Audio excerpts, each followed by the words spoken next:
Você deve ter visto aí ultimamente, nas postagens de internet, nas redes sociais, uma comparação entre o Central Park, Nova York, nos Estados Unidos, com o Parque do Ibirapuera, aqui em São Paulo. Eu não vou nem entrar no mérito da discussão, da concepção de criação dos dois parques, que são assim, completamente distintas. Pode até ser um assunto para algum outro vídeo, mas chamar a atenção para um detalhe, que as duas imagens mostram e evidenciam, na verdade, um fortíssimo movimento NIMBY no entorno imediato do Ibirapuera. E agora você deve estar se perguntando, mas que diabos é NIMBY? O que é isso? Então vem comigo, que hoje eu vou te explicar o que significa essa sigla muito esquisita. Bora! Para você que não me conhece, caiu aqui de paraquedas, eu me chamo João Drailes, sou arquiteto e urbanista e aqui a gente discute sobre arquitetura, design e principalmente a grande escala, as cidades. Então bora voltar para o assunto do vídeo, que é NIMBY. Eu vou começar aqui explicando o que significa NIMBY e a gente vai passar por um breve histórico sobre o movimento, não sobre a palavra em si. NIMBY é o acrônimo, ou seja, é a sigla para Not in My Backyard, ou Não no Meu Quintal. Historicamente, não existe nenhum consenso sobre a criação do movimento NIMBY. Alguns pesquisadores acreditam que foi ali pela década de 50 e outros afirmam que foi ali pelo final dos anos 70 e início dos anos 80. De acordo com o historiador Kim Phillips Fine, da New York University, as primeiras interações do movimento NIMBY datam ali da final da década de 70, mais especificamente em 1979, com os moradores da comunidade de 3 Mile Island, na Pensilvânia, que protestaram e alertaram sobre os possíveis riscos ambientais que ocorreria com a instalação de uma usina nuclear no local. E aqui a gente tem o pontapé inicial do movimento NIMBY. Agora sim, após esse pontapé inicial, esse breve histórico de um ponto de vista de um historiador, a gente vai para a pergunta principal. O que é NIMBY? O que significa NIMBY além do Not in My Backyard? NIMBYs, em resumo, são residentes contrários a projetos imobiliários, obras de infraestrutura na comunidade ou no bairro onde eles vivem. E eles também apoiam veementemente fortíssimas regulações altamente restritivas ao uso do solo que muitas vezes são corroboradas e apoiadas pelo poder público. De acordo com o professor de Direito e pesquisador-diretor do Centro de Empreendedorismo em Áreas Urbanas de Nova York, David Rice, NIMBY é um termo que descreve pessoas que se opõem a mudanças em suas comunidades, ou seja, aquilo que a gente falou antes, NIMBYs são residentes que se opõem a certos projetos, certas obras de colocação nos seus bairros, nas suas comunidades. Não é todo tipo de projeto, nem todo tipo de obra que os NIMBYs são contra, mas aqueles onde é focada a sua resistência maior são extremamente diversos e controversos. Passam ali por projetos de adensamento habitacional, de habitações populares, de abrigos para moradores em situação de rua, alguns até nobres, como a instalação de usinas nucleares ou estações de tratamento de esgoto. Mas tem uma coisa que nenhum NIMBY se opõe, que é você deixar aquela curtida aqui embaixo, me seguir para ter mais conteúdo como esse. Esse pequeno gesto ajuda pra caramba. Então já deixo aqui o meu muito obrigado a você. Seguimos com o nosso tópico de NIMBY. E agora eu vou pedir para vocês olharem essas duas imagens que eu vou botar aqui na tela. Não é o melhor jeito de comparar, são duas imagens do Google Earth, mas serve para vocês terem uma noção do que eu estou falando. E assim que a gente bate o olho nessas duas imagens, a gente percebe a diferença astronômica de adensamento no entorno imediato, entre os dois parques. Enquanto Nova York possui uma presença fortíssima de edifícios e também de comércio, o entorno do Ibirapuera, principalmente quando a gente olha ali para os bairros lindeiros, é composto basicamente de residências, ou seja, de baixíssima densidade, o que não condiz com as melhores práticas urbanas hoje em dia para uma grande cidade. E o pior de tudo é que essa situação é corroborada pelo poder público e até certo ponto forçada através de leis de zoneamento, parcelamento e uso do solo que mantém esse status quo dentro desses bairros.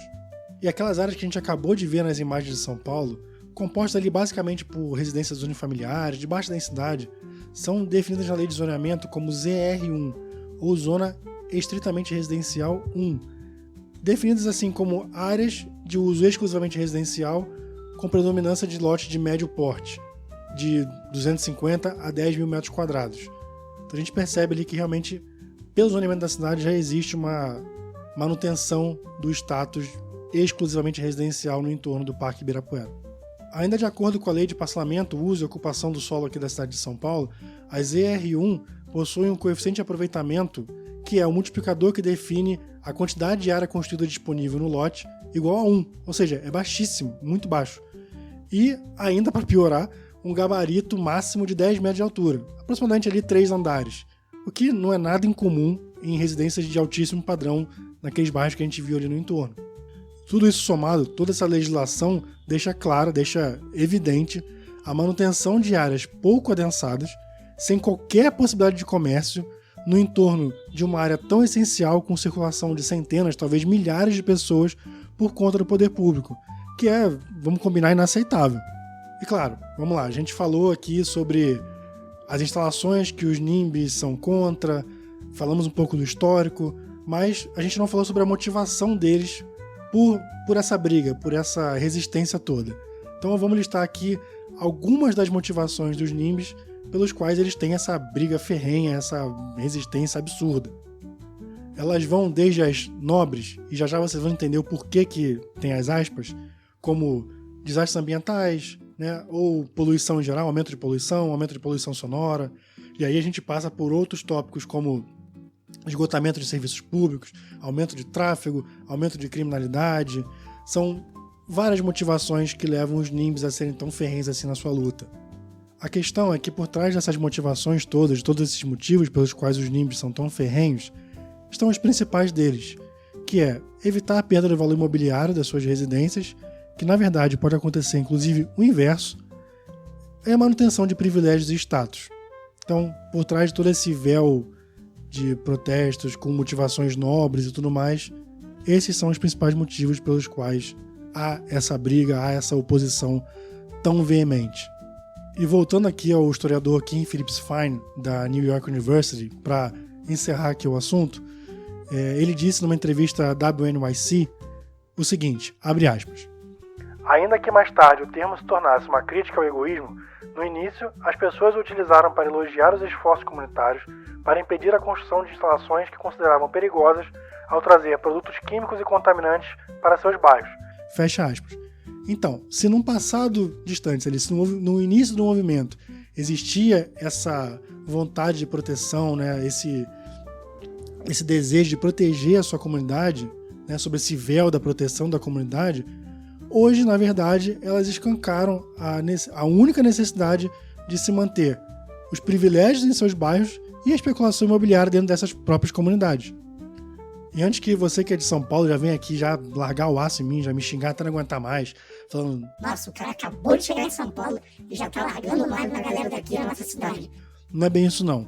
É porque eu vi algumas imagens, principalmente no LinkedIn, sobre uma comparação entre o Ibirapuera e o Central Park, comparando outros aspectos.